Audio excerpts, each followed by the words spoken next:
Welcome. This is Stephanie Bachman-Mattei with the NBC Academy. I am in the company of Dr. Warren Farrell. Warren Farrell is the best-selling author of several books on couples communication, such as Women Can't Hear What Men Don't Say and Why Men Are the Way They Are. Dr. Farrell's books have been published in 50 countries. Dr. Farrell has been chosen by the Financial Times as one of the world's top 100 thought leaders and by the Center for World Spirituality in 2011 as one of the world's spiritual leaders. Dr. Farrell is a popular speaker and has appeared on more than 1,000 TV and radio shows, from Oprah to Larry King Live, and has been quoted in Forbes, the New York Times, and the Wall Street Journal.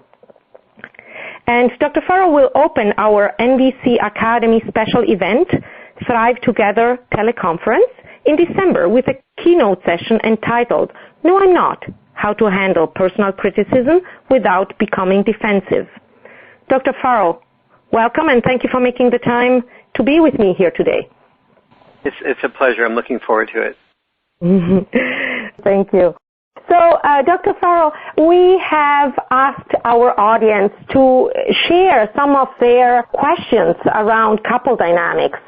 And some of the most recurring questions that we have received are exactly on patterns of communication, and particularly around, one, the deep longing to be heard and fully received, and two, the powerful need to be able to express oneself without the fear of triggering the other person's defensiveness or the fear of eliciting criticism and therefore becoming the target of the other person's anger and judgments.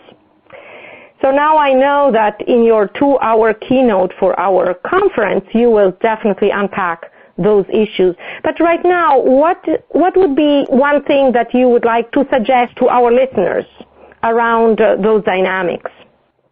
Yes. First of all, I want to make sure every listener understands that no human being is able to hear personal criticism without feeling rejected in a natural way, without learning to do that. So if you, and without feeling defensive, without doing that.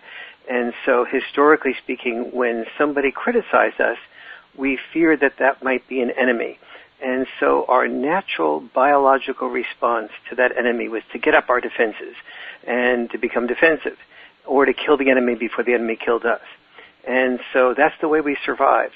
But today we realize that when the purpose of love is not survival, but to feel understood and feel somebody can hear us, the becoming defensive when our partner opens up is exactly the opposite of what our partner wants. Our partner wants a safe environment for her or him to say whatever she or he feels, and not to be worrying about whether she says it or he says it just a little bit badly or a little bit overstated, because when you're hurt and you're in pain, you often do overstate your case because your history teaches you that you sort of have to overstate your case in order to feel heard, in order to get attention. But in the process of overstating your case, your partner becomes defensive about what you overstated, focuses on what you overstated, and doesn't really focus on the underlying pain or feeling or fear that you have.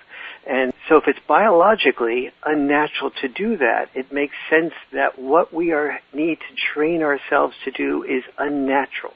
That is, if we continue doing what's natural, we're only going to make our partner feel defensive. So the larger picture here is that falling in love is biologically natural. Sustaining love is biologically unnatural. So what I will be sharing in my session is what it takes to sustain love. And what it takes to sustain love is both an art and a discipline. It's the art of love and the discipline of love.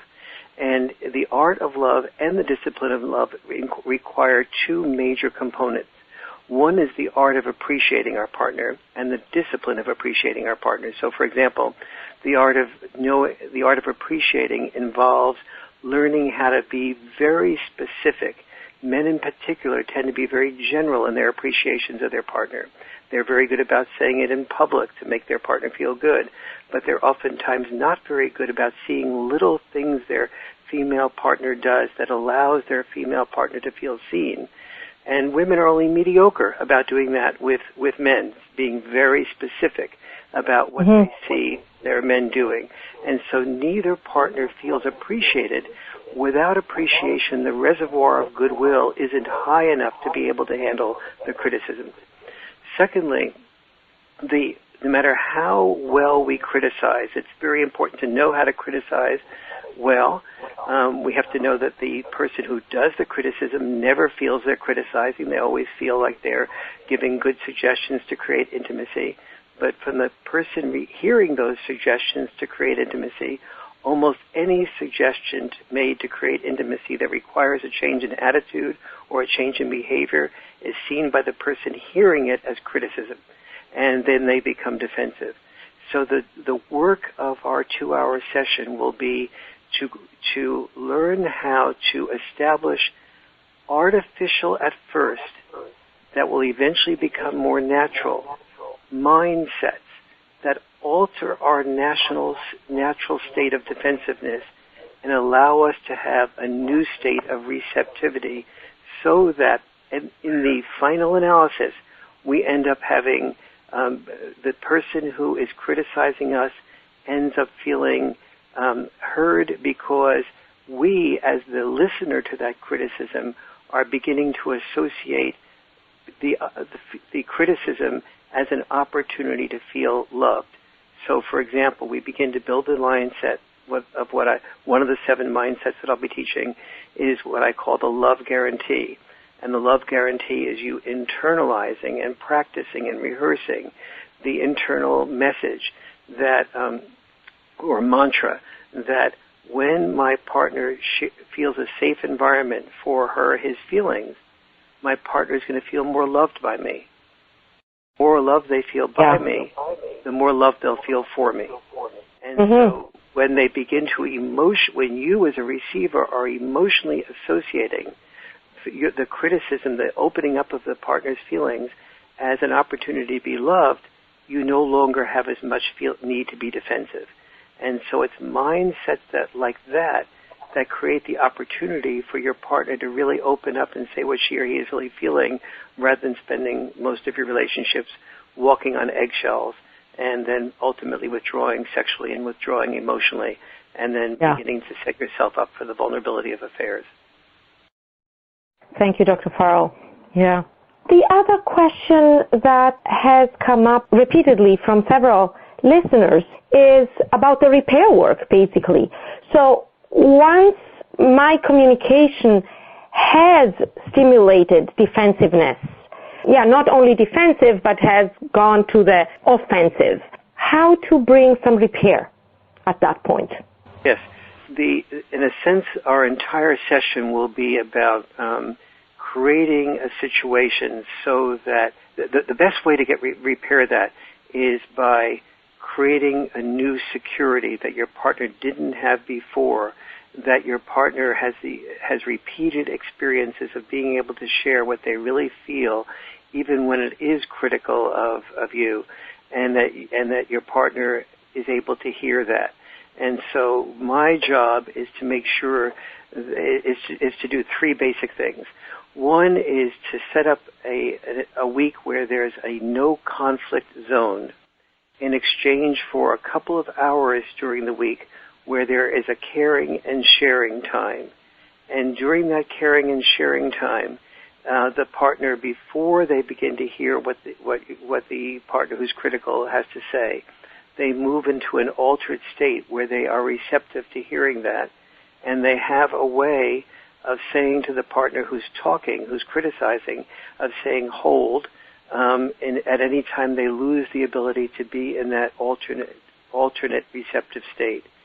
So the next question that brings up is, well, what about the negative feelings that pop up during the week?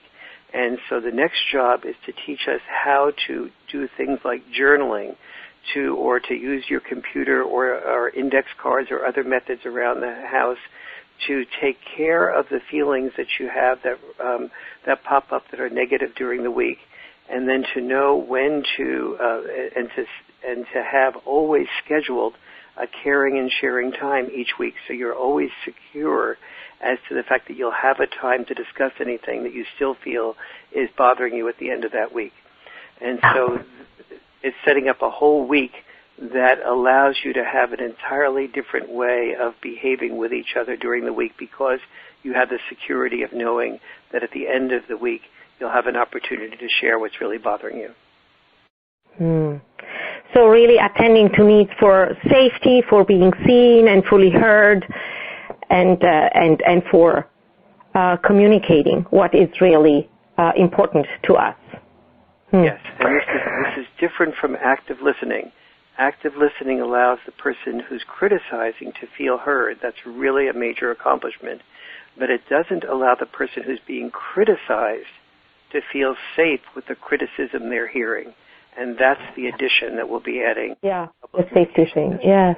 Well, Dr. Warren, I am so looking forward to your keynote session, and would like to, invite all of our listeners to take this opportunity to deepen their understanding of couples dynamics and how to really bring healing and wholeness to intimate relationships. So I would like to invite our listeners to join us for this teleconference, Thrive Together, a couple teleconference sponsored by the NBC Academy.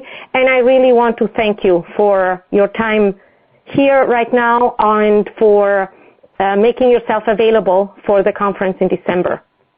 I want to thank you for organizing this and putting together such a wonderful roster of presenters. Thank you very much. And again, I'm looking forward to spending more time with you. Thank you.